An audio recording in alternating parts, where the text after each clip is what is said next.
Welcome back to my channel. എല്ലാവർക്കും സുഖമെന്ന് വിചാരിക്കുന്നു. എല്ലാവരും സേഫായിട്ടിരിക്കുക. അപ്പോൾ ഇന്ന് ഞാൻ വന്നിരിക്കുന്നത് day in my life video ആയിട്ടാണ്. ഒരുപാട് പേര് റിക്വസ്റ്റ് ചെയ്തു ഡേ ഇൻ മൈ ലൈഫ് ചെയ്യാനായിട്ട്. അപ്പോൾ ഇന്ന് ഞാൻ ആ വീഡിയോ ആയിട്ടാണ് വന്നിരിക്കുന്നത്. ഇപ്പോൾ ഇവിടെ 5 മണി ടൈം ആയിട്ടുണ്ട്. അപ്പോൾ പല്ലൊക്കെ തേച്ചു ഫ്രഷായി പേരൊക്കെ കഴിഞ്ഞു. പിന്നെ നേരെ ഞാൻ അടുക്കളയിലേക്ക് കയറി. അപ്പോൾ ഇക്കാക്ക എണീറ്റിട്ടുണ്ട്, സഹറ എണീറ്റിട്ടില്ല. അപ്പോൾ അടുക്കളയിൽ കയറുമ്പോൾ ഫസ്റ്റ് ഞാൻ ചെയ്യുന്നത് കെറ്റിൽ വെള്ളം ചൂടാക്കും കേട്ടോ. അപ്പോൾ ഈ വെള്ളമാണ് കറിക്കും കാര്യങ്ങൾക്കൊക്കെ യൂസ് ചെയ്യുന്നത്. കുടിക്കാനായിട്ട് നമ്മൾ ഫിൽട്ടർ ചെയ്ത വാട്ടർ ബോട്ടിൽ വാങ്ങും. അപ്പോൾ അടുക്കളയിൽ കയറി കഴിഞ്ഞാൽ ഫസ്റ്റ് തന്നെ ഞാനൊരു ഗ്ലാസ് ചായ കുടിക്കും കേട്ടോ. ചായ കുടിച്ചിട്ട് അടുക്കളയിലെ പണിയൊക്കെ ചെയ്യുന്നതാണ് എനിക്കിഷ്ടം. അപ്പോൾ നല്ലൊരു എനർജിയാണ് കേട്ടോ. ചില ദിവസം പാൽ ചായ കുടിക്കും, ചില ദിവസം കട്ടൻ ചായ കുടിക്കും. പിന്നെ ബ്രേക്ക്ഫാസ്റ്റിന് പാൽ ചായ മസ്റ്റാണ് കാക്കാക്ക്. അപ്പോൾ ഇന്ന് ഒരു സ്റ്റൂ കറി റെഡിയാക്കാമെന്ന് ഓർത്തു. അപ്പോൾ അതിന് വേണ്ടിയിട്ട് ഞാൻ ഒരു പൊട്ടറ്റോ, അതുപോലെ ഒരു സവാള, 1 ക്യാരറ്റ്, 4 പച്ചമുളക്, ഇഞ്ചി വെളുത്തുള്ളി ചതച്ച് വെച്ചിട്ടുണ്ട്. അപ്പോൾ ഇനി ഇതൊക്കെ ചെറിയ പീസസ് ആയിട്ടൊന്ന് കട്ട് ചെയ്തെടുക്കണം. പെട്ടെന്ന് തന്നെ നമുക്ക് തയ്യാറാക്കാൻ പറ്റിയിട്ടുള്ളൊരു സ്റ്റൂ കറിയാണ്. അതുപോലെ തന്നെ നല്ല ടേസ്റ്റും കേട്ടോ. അപ്പോൾ എല്ലാം നമ്മൾ ചെറിയ പീസസ് ആയിട്ട് കട്ട് ചെയ്തെടുത്തിട്ടുണ്ട്. ഇനി നമുക്ക് ഇതൊന്ന് വേവിച്ചെടുക്കണം, ഈ വെജിറ്റബിൾസൊക്കെ. അതിന് വേണ്ടിയിട്ട് ഞാനൊരു നോൺ സ്റ്റിക്ക് പാത്രത്തിൽ ഇട്ട് കൊടുത്തു നമ്മുടെ വെജിറ്റബിളൊക്കെ. ഫ്ലെയിം ഓൺ ചെയ്തിട്ടുണ്ട്. അതിലേക്ക് ഇഞ്ചി വെളുത്തുള്ളി ചതച്ചതിട്ട് കൊടുക്കുക. പിന്നെ അത് വേവിച്ചെടുക്കാനുള്ള ആവശ്യത്തിനുള്ള വെള്ളം ഒഴിച്ചു കൊടുക്കുക. ഇനി അതിലേക്ക് ആവശ്യത്തിനുള്ള ഉപ്പ് ചേർത്ത് കൊടുക്കുക. എന്നിട്ട് അടച്ച് വെച്ച് ഒരു 10-15 മിനിറ്റ് കൊണ്ട് തന്നെ നമുക്ക് പച്ചക്കറി വെന്ത് കിട്ടും. ഈ സെയിം പ്രോസസ്സ് തന്നെ നമുക്ക് കുക്കറിൽ ചെയ്യാം. കുക്കറിലാകുമ്പോൾ നമുക്ക് പെട്ടെന്ന് തന്നെ റെഡിയായി കിട്ടും. അപ്പോൾ ഇന്ന് ഫ്രൈഡേ ആയതുകൊണ്ട് തന്നെ കാക്കാക്ക് ലീവാണല്ലോ. അപ്പോൾ പിന്നെ നമുക്ക് ബ്രേക്ക്ഫാസ്റ്റൊക്കെ കുറച്ച് വൈകി റെഡി ആയാലും പ്രശ്നമില്ല. അതുകൊണ്ട് പിന്നെ ഞാൻ ഇങ്ങനെ വെജിറ്റബിൾസ് വേവിച്ചെടുത്തത്.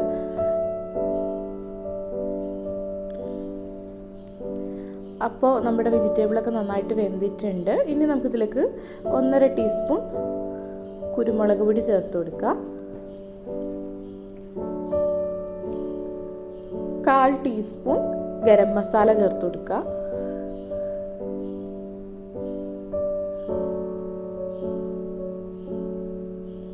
1/4 ടീസ്പൂൺ പെരിഞ്ജീരകം ചേർത്ത് കൊടുക്കുക. അപ്പോൾ പെരിഞ്ജീരകം നിങ്ങൾ ചേർക്കുന്നില്ലെങ്കിൽ ഗരം മസാല കുറച്ചും കൂടി കൂടുതൽ ചേർത്ത് കൊടുക്കുക കേട്ടോ. അപ്പോൾ ഈ 2 പൊടികളെ നമ്മൾ ഈ സ്റ്റൂവിൽ ചേർക്കുന്നുള്ളൂ.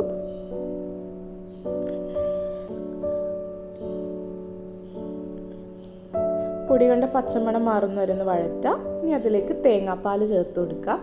നല്ല കട്ടിയുള്ള തേങ്ങാപ്പാലാട്ടോ ഞാൻ ചേർത്ത് കൊടുത്തേണ്ടത്. അപ്പോൾ കറി ഇത്തിരി ടൈറ്റ് ആയതുകൊണ്ട് ഞാൻ കുറച്ച് വെള്ളം ചേർത്ത് കൊടുത്തു. അപ്പോൾ നിങ്ങളുടെ കറിക്ക് എന്തോരം ലൂസ് വേണം അതിനനുസരിച്ച് വെള്ളം ചേർത്ത് കൊടുക്കുക.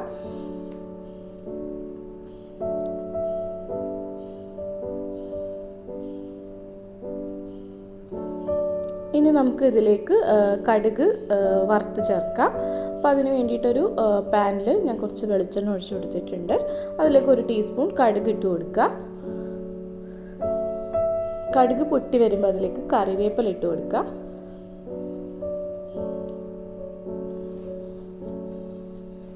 ഇനി താളിച്ചത് നമ്മുടെ കറിയിലേക്ക് ചേർത്ത് കൊടുത്ത് മിക്സ് ചെയ്യാം. അപ്പോൾ ഇത്രയേ ഉള്ളൂ, നമ്മുടെ സ്റ്റൂ കറി ഇവിടെ റെഡിയായി. നല്ല ടേസ്റ്റാണ് കേട്ടോ.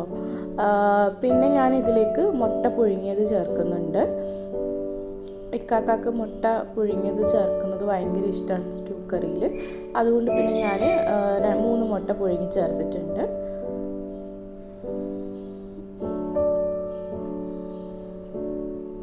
അങ്ങനെ നമ്മുടെ സ്റ്റൂ കറി ഇവിടെ റെഡിയായി. ഇനി നമുക്ക് അപ്പം തയ്യാറാക്കാം. അതിന് വേണ്ടിയിട്ട് ഞാനിവിടെ 1 കപ്പ് ഗോതമ്പ് പൊടി എടുത്തിട്ടുണ്ട്. 1/2 കപ്പ് റവ ഇട്ട് കൊടുത്തിട്ടുണ്ട്. ആവശ്യത്തിന് ഉപ്പ് ചേർത്ത് കൊടുക്കുക. 1 കപ്പ് ഗോതമ്പ് പൊടിക്ക് 1/2 കപ്പ് റവ. പിന്നെ 2 മുട്ട എടുത്തിട്ടുണ്ട്. ആ 2 മുട്ടയും അതിലേക്ക് ചേർത്ത് കൊടുക്കുക.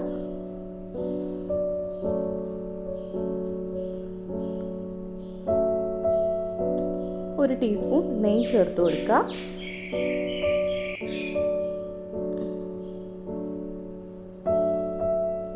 അര കപ്പ് പാല് ചേർത്ത് കൊടുക്കുക.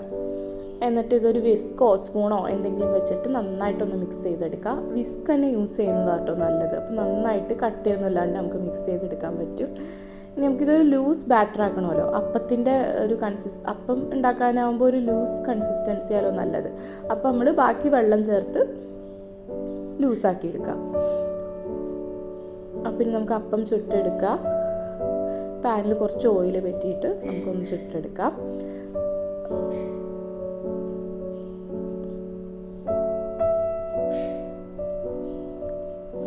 അടച്ചു വെച്ച് വേവിക്കാം. പിന്നെ നമ്മൾ സാധാ ഗോതമ്പപ്പം വേവുന്ന അത്രയും വേവില്ല കേട്ടോ നമ്മുടെ ഈ അപ്പത്തിന്. മുട്ടയൊക്കെ ചേർത്തതുകൊണ്ട് തന്നെ പെട്ടെന്ന് തന്നെ വെന്ത് കിട്ടും. അങ്ങനെ അപ്പമൊക്കെ റെഡിയാക്കി ഇനി നമ്മൾ ചായ തിളപ്പിക്കുകയാണ്.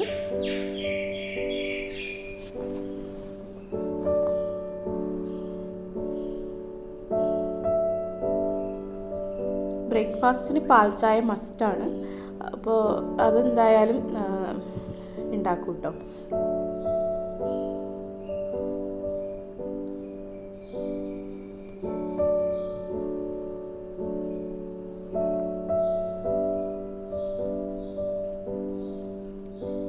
അങ്ങനെ നമ്മുടെ ബ്രേക്ക്ഫാസ്റ്റ് ഇവിടെ റെഡി ആയിട്ടുണ്ട്. അപ്പം ഞാനും കാക്കായും ബ്രേക്ക്ഫാസ്റ്റ് കഴിക്കാൻ പോവുകയാണ്.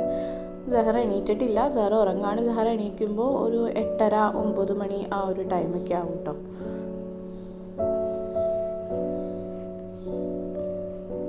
അങ്ങനെ ഞാനും കാക്കായും ബ്രേക്ക്ഫാസ്റ്റൊക്കെ കഴിച്ചു. ഞങ്ങൾ ബ്രേക്ക്ഫാസ്റ്റൊക്കെ കഴിച്ച് കഴിഞ്ഞപ്പോൾ തന്നെ സഹറ എണീറ്റു കേട്ടോ. പിന്നെ സഹറാക്ക് ബ്രേക്ക്ഫാസ്റ്റ് കൊടുത്തു. സഹറാക്ക് ബ്രേക്ക്ഫാസ്റ്റ് മീൻസ് സഹറാക്ക് ഫുഡ് കൊടുക്കലാണ് എനിക്ക് ഏറ്റവും വലിയൊരു ടാസ്ക്. 1 മണിക്കൂറൊക്കെ പിടിച്ചാണ് അവൾ ഫുഡ് കഴിക്കുന്നത്. സഹറാക്ക് ബ്രേക്ക്ഫാസ്റ്റ് കൊടുത്തതിന് ശേഷം പിന്നെ അടുക്കളയിൽ കുറച്ച് പാത്രങ്ങൾ കഴുകാനുണ്ടായിരുന്നു. അതെല്ലാം കഴുകി വെച്ചു.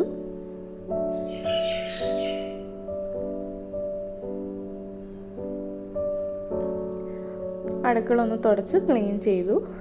ക്ലീൻ ചെയ്തിട്ടൊന്നും കാര്യമില്ല. ഇപ്പം തന്നെ അടുത്ത പരിപാടിക്ക് കയറുമ്പോൾ അടുക്കള കുളമാവും. എന്നാലും ജസ്റ്റ് ഒന്ന് ക്ലീൻ ചെയ്ത് വെക്കും.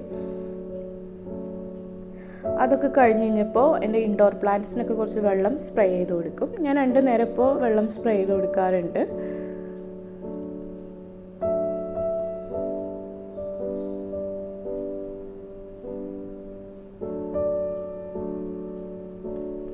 അതൊക്കെ കഴിഞ്ഞപ്പോൾ വാഷിംഗ് മെഷീനിൽ തുണി ഇട്ടു അലക്കാനായിട്ട്. അപ്പോൾ അടിച്ച് വാരിയൊക്കെ കഴിയുമ്പോൾ വാഷിംഗ് മെഷീനിൽ തുണിയെല്ലാം നമുക്ക് ഡ്രൈ ആയി കിട്ടും. അപ്പോൾ അത് വിരിച്ചിടും. അങ്ങനെയാണ് ചെയ്യാറ്. അത് കഴിഞ്ഞ് പിന്നെ അടിച്ചു വാരി ഡെയിലി തുടയ്ക്കാറില്ല കേട്ടോ. ഒന്നരാടം കൂടുമ്പോഴാണ് തുടയ്ക്കാറ്. അടിച്ചുവാരലൊക്കെ കഴിഞ്ഞപ്പോൾ ഇക്കാക്കയുടെ ബ്രദറും സിസ്റ്ററും രാത്രി വരുന്നുണ്ടെന്ന് പറഞ്ഞു.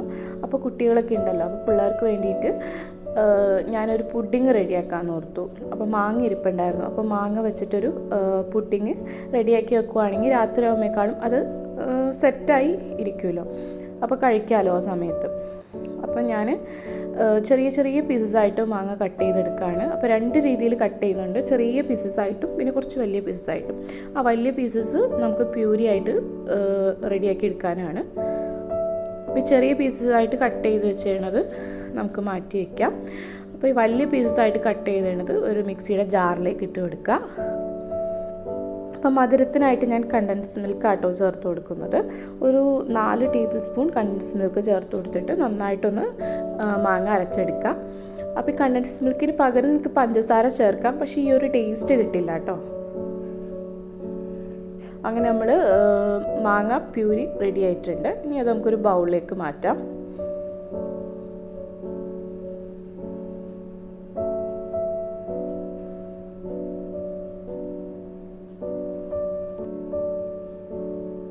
ഇനി ഞാൻ ഇതിലേക്ക് ഫ്രഷ് ക്രീമാണ് ചേർത്ത് കൊടുക്കുന്നത്. 100 ഗ്രാം ഫ്രഷ് ക്രീം ചേർത്ത് കൊടുക്കുക. ഫ്രഷ് ക്രീം ഇല്ലെങ്കിൽ നിങ്ങൾക്ക് വേണമെങ്കിൽ ഫ്രഷ് ക്രീം സ്കിപ്പ് ചെയ്യാം കേട്ടോ. ഈ മാംഗോ പ്യൂരി മാത്രം വെച്ചിട്ട് പുഡിങ് റെഡിയാക്കാം കേട്ടോ. ഫ്രഷ് ക്രീം ചേർത്തിട്ട് വിസ്ക് വെച്ചിട്ട് നന്നായിട്ടൊന്ന് മിക്സ് ചെയ്യുക.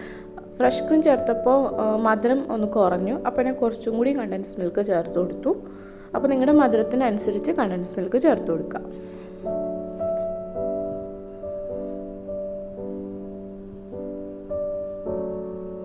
അങ്ങനെ അത് റെഡി ആയിട്ടുണ്ട്. പിന്നെ നമുക്ക് വേണ്ടത് ബിസ്ക്കറ്റാണ്. ഞാനിവിടെ മാരിഗോൾഡിൻ്റെ ബിസ്ക്കറ്റാട്ടോ എടുത്തിരിക്കുന്നത്.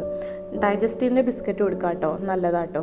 അത് ഡൈജസ്റ്റീവിൻ്റെ ബിസ്ക്കറ്റും വെച്ചിട്ട് ഞാൻ ഈ പുഡിങ് ഉണ്ടാക്കിയിട്ടുണ്ട്. പിന്നെ ഈ പുഡിങ് എൻ്റെ സ്വന്തം റെസിപ്പിയാണ്, അപ്പോൾ നിങ്ങളെല്ലാവരും ഒന്ന് ട്രൈ ചെയ്ത് നോക്കണം.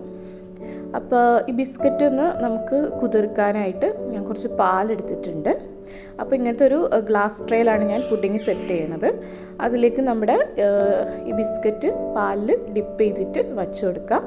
അപ്പോൾ ഫസ്റ്റ് ലെയർ നമ്മുടെ ബിസ്ക്കറ്റാണ്. ബിസ്ക്കറ്റ് വെച്ചിട്ട് ഫസ്റ്റ് ലെയർ ഫില്ല് ചെയ്യുക. അങ്ങനെ ഫസ്റ്റ് ലെയർ ഫില്ല് ചെയ്തിട്ടുണ്ട്. സെക്കൻഡ് ലെയറായിട്ട് നമ്മൾ തയ്യാറാക്കി വെച്ച ഫ്രഷ് ക്രീമും അതുപോലെ മാംഗോ പ്യൂരിയുടെയും മിക്സ് ഒഴിച്ചു കൊടുക്കുക. തേർഡ് ലെയറായിട്ട് നമ്മൾ കൊടുക്കുന്നത് കാരമലൈസ്ഡ് നട്ട്സാണ്. അപ്പോൾ ഇതിൻ്റെ കാരമലൈസ്ഡ് നട്ട്സ് ഉണ്ടാക്കുന്ന വീഡിയോ ഞാൻ ഓൾറെഡി ചെയ്തിട്ടുണ്ട്. അപ്പോൾ അതിൻ്റെ ലിങ്ക് ഞാൻ ഡിസ്ക്രിപ്ഷൻ ബോക്സിൽ കൊടുക്കാം കേട്ടോ.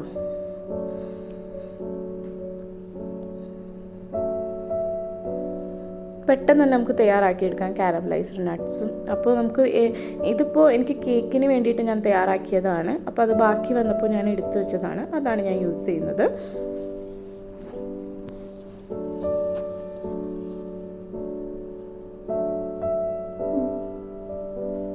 അങ്ങനെ തേർഡ് ലെയർ കാരമലൈസ്ഡ് നട്ട്സ് ഇട്ട് കൊടുത്തു. ഇനി അടുത്ത ലെയർ ഞാൻ കൊടുക്കാൻ പോകുന്നത് കസ്റ്റാർഡാണ്. കസ്റ്റാർഡ് ഉണ്ടാക്കുന്ന വീഡിയോയും ഞാൻ ഓൾറെഡി ചെയ്തിട്ടുണ്ട്. ഒരുപാട് വ്ളോഗിൽ ഞാൻ കസ്റ്റാർഡ് ഉണ്ടാക്കുന്ന വീഡിയോ ചെയ്തിട്ടുണ്ട്. അപ്പോൾ അതിൻ്റെ ലിങ്കും ഞാൻ ഡിസ്ക്രിപ്ഷൻ ബോക്സിൽ ഇട്ട് കൊടുക്കാം കേട്ടോ. അപ്പോൾ കസ്റ്റാർഡ് ഉണ്ടാക്കിയപ്പോൾ കുറച്ച് കുറുകിപ്പോയി, അതുകൊണ്ട് നമുക്ക് ഫുൾ ലെയറായിട്ട് കംപ്ലീറ്റ് ചെയ്യാൻ കിട്ടിയില്ല. അപ്പോൾ ഞാൻ കുറച്ചും കൂടി കസ്റ്റാർഡ് ഉണ്ടാക്കി. ആ കസ്റ്റാർഡ് ഞാൻ കുറച്ച് ലൂസിലാട്ടോ ഉണ്ടാക്കിയത്. നിങ്ങൾ ലൂസിൽ ഉണ്ടാക്കിയാൽ മതി, കസ്റ്റാർഡ് ഒരുപാട് ടൈറ്റ് ആക്കണ്ട കേട്ടോ. കുറച്ചും കൂടി കസ്റ്റാർഡ് ഉണ്ടാക്കി അത് ഒഴിച്ചു. പിന്നെ അതിൻ്റെ മുകളിൽ നമ്മൾ നേരത്തെ കട്ട് ചെയ്ത് വെച്ച ചെറിയ പീസസ് ആയിട്ട് കട്ട് ചെയ്ത് വെച്ച മാങ്ങ ഇട്ട് കൊടുക്കുക. പിന്നെ നമ്മുടെ കാരമലൈസ്ഡ് നട്ട്സും ഇട്ട് കൊടുക്കുക.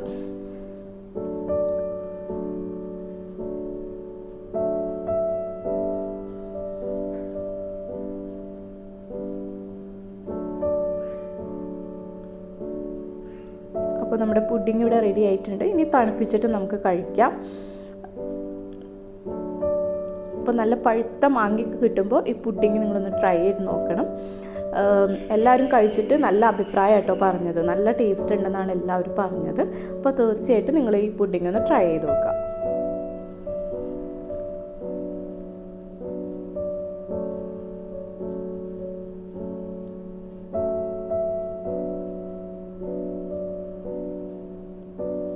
ഇനി ഒരു പ്ലാസ്റ്റിക് റാപ്പ് വെച്ച് കവർ ചെയ്തിട്ട് ഞാനത് ഫ്രിഡ്ജിലേക്ക് എടുത്ത് വെച്ചു. അപ്പോൾ ഇന്ന് ഉച്ചയ്ക്ക് ഫ്രൈഡ് റൈസ് ഉണ്ടാക്കാമെന്ന് വിചാരിച്ചു. അപ്പോൾ അതിന് വേണ്ടിയിട്ട് റൈസ് ഞാൻ വേവിക്കാനിട്ടിട്ടുണ്ട്. അപ്പോൾ അതിലേക്കുള്ള പച്ചക്കറി ഒന്ന് വഴറ്റിയെടുക്കണം. അപ്പോൾ ക്യാരറ്റും ബീൻസും ചെറുതായിട്ട് അരിഞ്ഞെടുത്തിട്ടുണ്ട്. അപ്പോൾ അത് സോസ് പാനിലേക്ക് ഇട്ട് കൊടുക്കുക. പിന്നെ അതിലേക്ക് ആവശ്യത്തിനുള്ള ഉപ്പും കുരുമുളക് പൊടി ഇട്ട് കൊടുത്തിട്ട് ഒന്ന് വഴറ്റിയെടുക്കുക. അപ്പോൾ ചോറ് വേവിക്കാനിട്ടപ്പോൾ ഞാൻ സഹറാനെ കുളിപ്പിച്ചു റെഡിയാക്കി. അപ്പോൾ അവളവിടെ ഇരുന്ന് TV കാണുന്നുണ്ട്. അപ്പോൾ പച്ചക്കറിയൊക്കെ വഴന്നു വന്നപ്പോൾ അതിലേക്ക് മുട്ട ബീറ്റ് ചെയ്ത് ഇട്ട് കൊടുത്തു. ഉപ്പും കുരുമുളക് പൊടിയും കൂടി ചേർത്ത് മുട്ട ബീറ്റ് ചെയ്ത് വെച്ചിരുന്നു. അതും ഇനി നന്നായിട്ടൊന്ന് ചിക്കിയെടുക്കാം.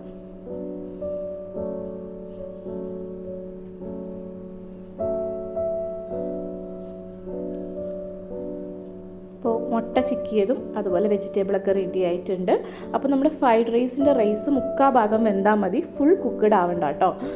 അപ്പോൾ നമുക്ക് കറക്റ്റ് ആ ഫ്രൈഡ് റൈസിൻ്റെ ഒരു ഇത് കിട്ടണമെങ്കിൽ ഒരു 3/4 ഭാഗം വെന്താൽ മതി. ഇനി നമുക്ക് ഈ റൈസിലേക്ക് വെജിറ്റബിൾ മിക്സ് ചെയ്യാം. അപ്പോൾ ഫ്രൈഡ് റൈസ് ഉണ്ടാക്കുമ്പോൾ നമ്മുടെ ഈ റൈസ് 3/4 ഭാഗം വേവണം. അതുപോലെ തന്നെ റൈസ് നന്നായിട്ട് ചൂടാറിയതിന് ശേഷം വെജിറ്റബിൾ മിക്സ് ചെയ്യുന്ന കേട്ടോ നല്ലത്. അതിലേക്ക് ഒരു ടേബിൾ സ്പൂൺ ടൊമാറ്റോ കെച്ചപ്പും അതുപോലെ ഒരു ടേബിൾ സ്പൂൺ സോയാ സോസും ഞാൻ ചേർത്ത് കൊടുത്തു. ഈ സമയത്ത് വേണേൽ നിങ്ങൾക്ക് ഗരം മസാലയും ചേർത്ത് കൊടുക്കാം കേട്ടോ, ഞാൻ ചേർക്കുന്നില്ല. അപ്പോൾ ഇന്ന് നമ്മൾ ബീഫ് കൊണ്ടാട്ടാണ് റെഡിയാക്കുന്നത്. അതിന് വേണ്ടിയിട്ട് ഞാൻ ബീഫ് നേരത്തെ ഉപ്പും മഞ്ഞൾപ്പൊടി ഇട്ട് വേവിച്ച് വെച്ചിരുന്നു. അപ്പോൾ ഇതൊന്ന് ഫ്രൈ ചെയ്തെടുക്കണം. അതിന് വേണ്ടിയിട്ടൊരു മസാല റെഡിയാക്കുകയാണ്. അപ്പോൾ അതിന് വേണ്ടിയിട്ട് ഒരു ടേബിൾ സ്പൂൺ കാശ്മീരി ചില്ലി പൗഡറും ഒരു ടീസ്പൂൺ കുരുമുളക് പൊടിയും ചേർത്ത് കൊടുത്തു.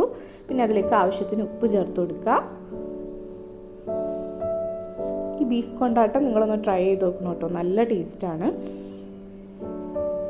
അതിലേക്ക് 1/2 ടീസ്പൂൺ മഞ്ഞൾപ്പൊടി ചേർത്ത് കൊടുക്കുക,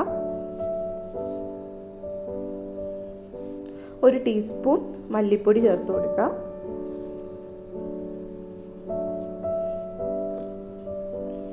1/2 ടീസ്പൂൺ ഇഞ്ചി വെളുത്തുള്ളി പേസ്റ്റ് ചേർത്ത് കൊടുക്കുക, 1 മുട്ട ചേർത്ത് കൊടുക്കുക.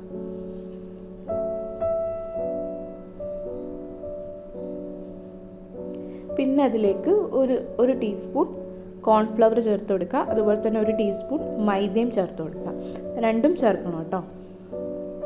എന്നിട്ട് 1 ടീസ്പൂൺ വിനാഗിരിയും കൂടി ചേർത്തിട്ട് നന്നായിട്ടൊന്ന് കൈ വെച്ച് മിക്സ് ചെയ്തെടുക്കാം. ഇത് റെസ്റ്റ് ചെയ്യാനൊന്നും വെക്കേണ്ട ആവശ്യമില്ല കേട്ടോ, ഇപ്പോൾ തന്നെ നമുക്ക് ഫ്രൈ ചെയ്തെടുക്കാം.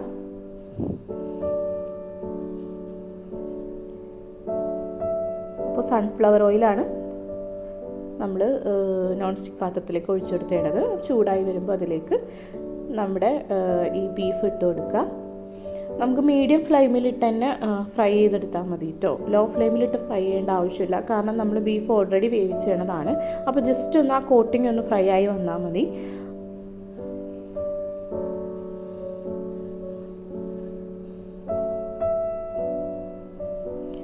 അങ്ങനെ നമ്മുടെ ബീഫ് ഫ്രൈ ആയിട്ടുണ്ട്. ഇനി നമുക്കത് കോരിയെടുക്കാം ഓയിലിൽ നിന്നും. ഇനി നമുക്ക് ബീഫ് കൊണ്ടാട്ടം റെഡിയാക്കാം. അതിന് വേണ്ടിയിട്ട് ഒരു നോൺ സ്റ്റിക്ക് പാത്രം ഞാൻ ഗ്യാസ് സ്റ്റൗവിൽ ഫ്ലെയിം ഓൺ ചെയ്ത് വെച്ചിട്ടുണ്ട്. അപ്പോൾ ഇതിന് വെളിച്ചെണ്ണ തന്നെ യൂസ് ചെയ്യാം കേട്ടോ, അതാണ് ടേസ്റ്റ്. ഒരു 2 ടേബിൾ സ്പൂൺ വെളിച്ചെണ്ണ ഒഴിച്ചു കൊടുത്തിട്ടുണ്ട്. പിന്നെ അതിലേക്ക് ഒരു സവാള ചേർത്ത് കൊടുക്കാം കേട്ടോ, ചെറിയ സവാള കേട്ടോ. പിന്നെ ചെറുതായിട്ടരിഞ്ഞ് ഇഞ്ചി വെളുത്തുള്ളി ഇട്ട് കൊടുക്കുക. ഇഞ്ചി വെളുത്തുള്ളിയും പേസ്റ്റ് ആക്കരുത്, അതുപോലെ ചെറുതായിട്ട് തന്നെ അരിയണം കേട്ടോ. പിന്നെ അതിലേക്ക് ആവശ്യത്തിന് കറിവേപ്പില ഇട്ട് കൊടുക്കുക. പിന്നെ നിങ്ങളുടെ കയ്യിൽ വറ്റൽമുളക് ഉണ്ടെങ്കിൽ ഈ സമയത്ത് വറ്റൽമുളക് ചേർത്ത് കൊടുക്കുക കേട്ടോ. എൻ്റെ കയ്യിൽ ഇല്ലാത്തതുകൊണ്ട് ഞാൻ ചേർത്തില്ല. പിന്നെ ഒരു 2 പച്ചമുളക് ചെറുതായിട്ട് അരിഞ്ഞത് ചേർത്ത് കൊടുക്കുക. പിന്നെ ഒരു ചെറിയ തക്കാളിയും ചേർത്ത് കൊടുക്കുക.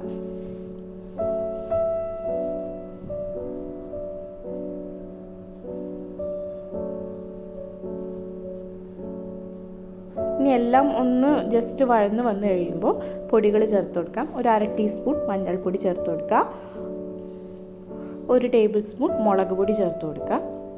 എന്നിട്ടൊന്ന് വഴറ്റാം. പൊടിയുടെ പച്ചമണമൊക്കെ ഒന്ന് മാറണ വരെ ഒന്ന് വഴറ്റാം.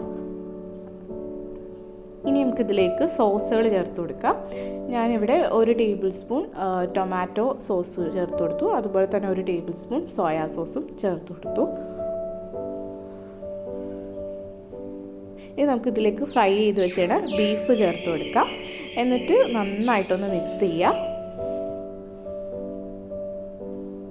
ഉപ്പ് നോക്കിയപ്പോൾ ഉപ്പിച്ച് കുറവുണ്ട്, അതുകൊണ്ട് ഉപ്പും ചേർത്ത് കൊടുത്തു. പിന്നെ കുറച്ച് ചില്ലി ഫ്ലേക്സും അതുപോലെ തന്നെ കുരുമുളക് പൊടിയും ചേർത്ത് കൊടുക്കുക. ചില്ലി ഫ്ലേക്സും കുരുമുളക് പൊടിയൊക്കെ നിങ്ങളുടെ ഇഷ്ടത്തിനനുസരിച്ച് ചേർത്ത് കൊടുക്കുക കേട്ടോ. പിന്നെ ലാസ്റ്റ് കുറച്ച് മല്ലിയിലയും ചേർത്ത് കൊടുക്കുക. പിന്നെ കുറച്ച് കാഷ്യൂ നട്ട്സും ഞാൻ ചേർത്ത് കൊടുക്കുന്നുണ്ട്. നിങ്ങൾക്ക് കാഷ്യൂ നട്ട്സ് വേണമെങ്കിൽ നെയ്യിൽ റോസ്റ്റ് ചെയ്തിട്ട് ചേർത്ത് കൊടുക്കാം, അല്ലാതെ വെറുതെ ആണെങ്കിലും ചേർത്ത് കൊടുക്കാം, എങ്ങനെയായാലും കുഴപ്പമില്ല. നമ്മുടെ ബീഫ് കൊണ്ടാട്ടം ഇവിടെ റെഡി ആയിട്ടുണ്ട്. നല്ല ടേസ്റ്റ് ആട്ടോ, ഫ്രൈഡ് റൈസിനും അതുപോലെ പൊറോട്ടയുടെ ഒപ്പം കഴിക്കാൻ അടിപൊളിയാണ്. നിങ്ങളൊന്ന് ട്രൈ ചെയ്ത് നോക്കണം. അങ്ങനെ ഉച്ചക്കത്തെ ലഞ്ച് നമ്മുടെ റെഡി ആയിട്ടുണ്ട്.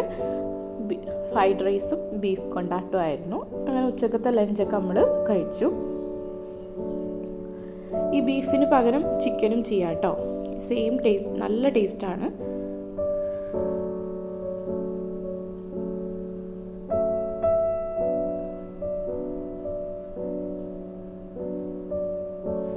അങ്ങനെ ഫുഡൊക്കെ കഴിഞ്ഞു.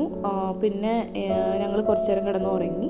പിന്നെ ഈവനിങ് ആയപ്പോൾ കാക്കയുടെ ബ്രദറും സിസ്റ്ററും വന്നപ്പോൾ ഞാൻ ഉണ്ടാക്കിയ ഐറ്റംസാണ് ഉച്ചക്കത്തെ ഫ്രൈഡ് റൈസും ബീഫ് കൊണ്ടാട്ടവും, പിന്നെ പുഡിങ്, പിന്നെ ചിക്കൻ ഫ്രൈഡ് ലോഡഡ് പിസ്സ. അപ്പോൾ ചിക്കൻ ഫ്രൈഡ് ലോഡഡും പിസ്സയുടെയൊക്കെ റെസിപ്പി ഞാൻ വേറൊരു വ്ളോഗിലിടാം കേട്ടോ. ഈ വ്ളോഗിൽ ഉൾപ്പെടുത്തി കഴിഞ്ഞാൽ വ്ളോഗ് ഭയങ്കര ലോങ് ആവും, അതുകൊണ്ടാണ് ഞാൻ ഉൾപ്പെടുത്താതിരുന്നത്. പിന്നെ ഞങ്ങൾ ഫുഡൊക്കെ കഴിച്ച് കഴിഞ്ഞ് പിന്നെ ഞങ്ങൾ പുറത്തൊക്കെ ഒന്ന് പോയി. അപ്പോൾ നിങ്ങൾക്ക് എൻ്റെ വ്ളോഗ് ഇഷ്ടപ്പെട്ടു എന്ന് വിചാരിക്കുന്നു. Thank you.